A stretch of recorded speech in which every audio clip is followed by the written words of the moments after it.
Alright guys, Glockster42, how's everybody doing? Well, we're starting another new build. I haven't posted any videos for a while. I've just been building. I'll probably do a whole bunch at once, and once I get some done. So we are on, this is an older kit, Dragon's Tiger 1, late production, with molded on Zimmerit. And I'm going to try like hell to do a build video with this.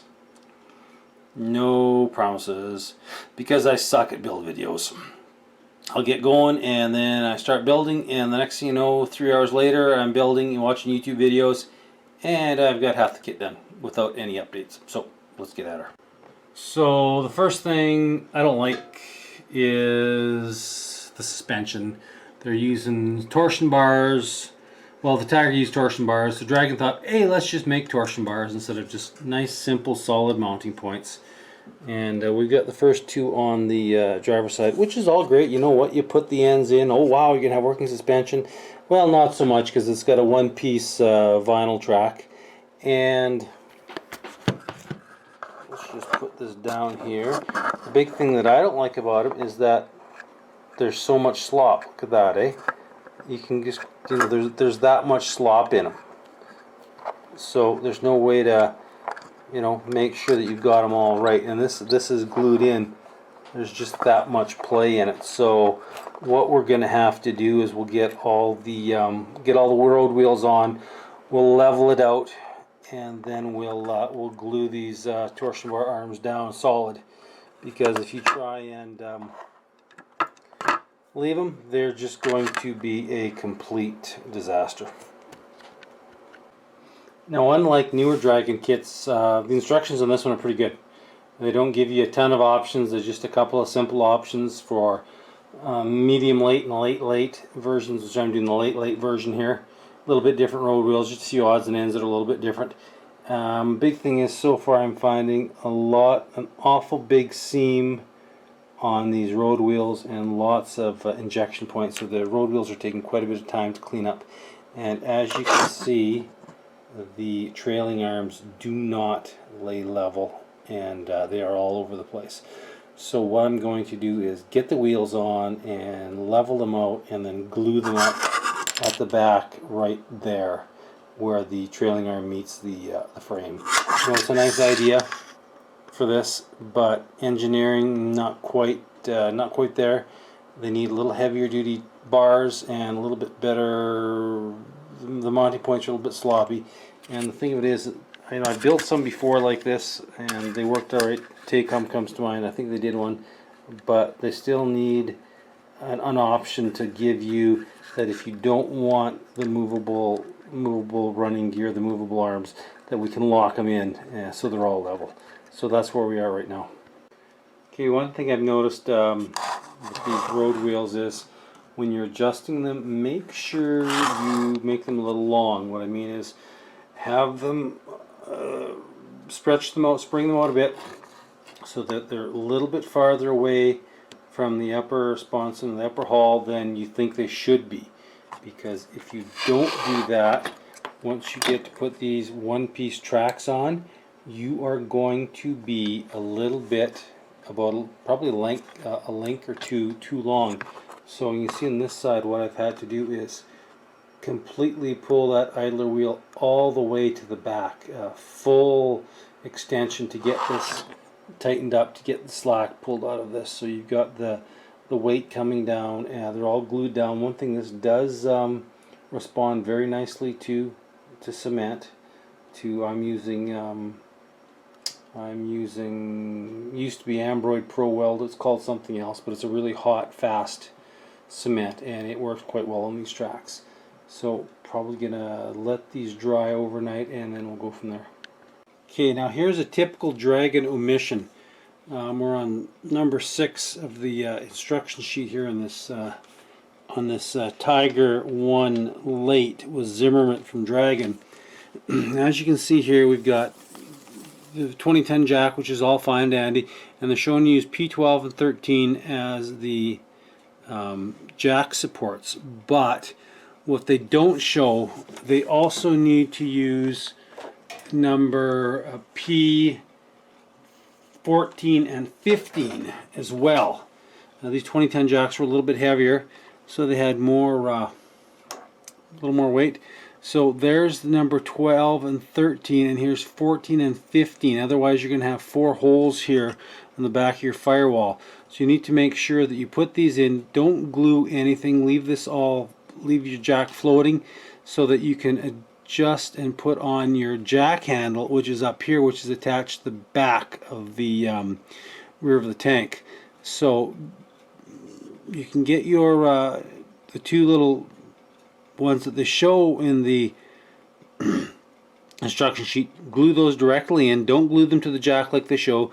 Glue them directly to the tank, and then put your jack on, put on your other 2 parts, 14 and 15 on the side, and then you can actually glue the handle and the crank on and match it right up to the back of the tank.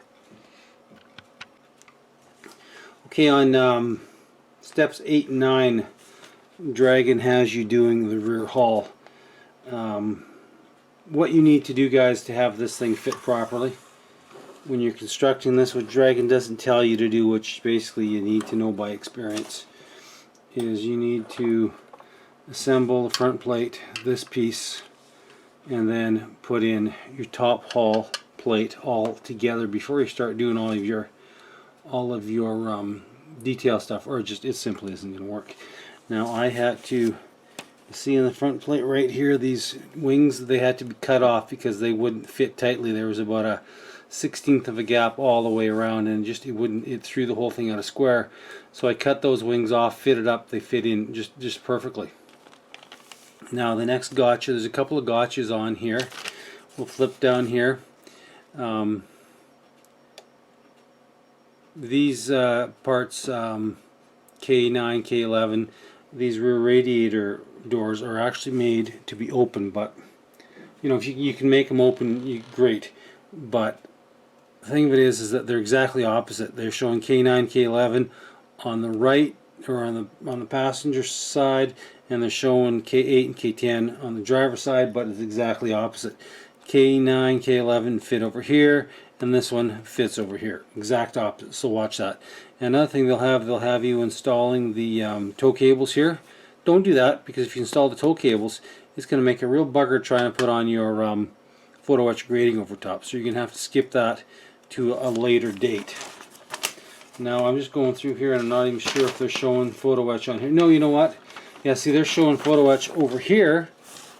But you know what? If you follow the instructions, well, you know what? You're going to be foobar.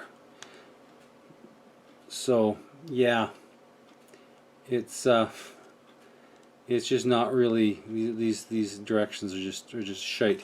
And if you try and install these parts here, the photo etch and the stuff underneath the grates like they show there, it's not going to fit. I just pitched it, and you know what? You can't see anything. You can't see anything at all through the grates anyway. And once you put the photo etch on, there's nothing there. You can't see anything. At least it's not showing light. But putting all that detail, unless you're actually going to have these open to show it, it's waste time. And you know, I've spent long enough on this kit as it is. Gentlemen, ladies, I imagine there's a few ladies watching. No, if there's not, well, whatever. Okay, we are back to this Dragon Tiger 1 late production with Zimmerit. I lost track of where I was in this. I've said this before, I totally suck. I'm so horrible at doing build videos, because usually I've got 5 or 6 different kits on the go at the same time. So here we are. I'm not sure where I got to. I think I had just gotten the running gear done on this track. These suck. They're gluable. They do respond really nice to me extra thin and to me extra thin rapid. They respond really nicely, but they're too long. And even with the rear idler wheel extended all the way, they're too long. They're nicely detailed, but I'd rather have Dragon link-to-link tracks, please, even if they're a little bit more money. The Zimmerit is really nice. The Zimmerit is awesome. A few little foibles here you'll have to watch out for if you decide to build this one, guys. Right here, this little piece of wire that Dragon supplies you with is too big, and it's too long, and you have to trim it. But they use a really incredibly hard, I think it's like a piano steel or something, or it's almost unusable. So I had to go ahead and make up another one. It's almost perfect. It's not quite perfect, but it'll do. Fit is iffy. I think I addressed the fit issues onto the top plate last time, but basically the entire bottom running, the hull is complete. I chose not to use any of the photo etch latches. I loathe photo etch latches, German latches, and I loathe super glue. So I just went with the plastic stuff, and it looks pretty damn good. That includes the tow cables. They do give you some wire and all that kind of stuff, but I liked it. They looked good, so I just went ahead and used the plastic ones. No big deal there. All the Pioneer tools are quite nice. They're nicely detailed. They're nicely molded. So once again, we're just getting on to the turret, which isn't too terribly awful. So far, so good on it. There's a few interesting parts, but it's going pretty good. The barrel is nicely done. The barrel is very nice, and yeah, like that.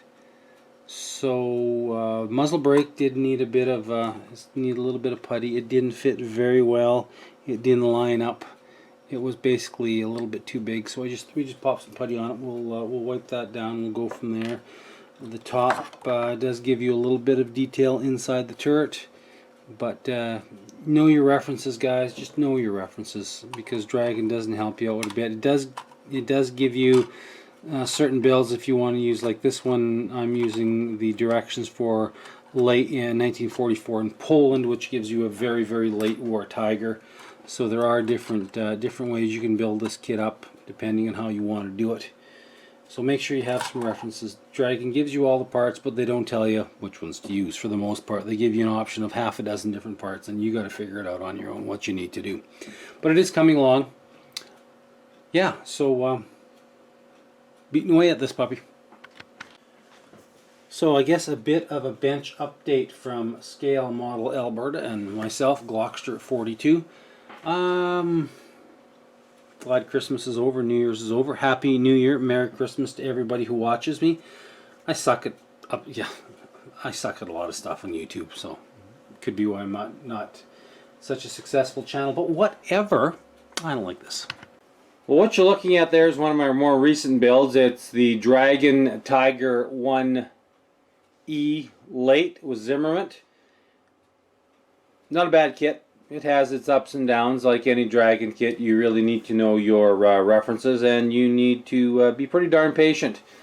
And the only flaw in this kit I found were the tracks. The one-piece tracks, super detailed. They respond well to glue, but they're just a little too long. There's not enough adjustment in the rear idler wheel to make them tight. So anyway,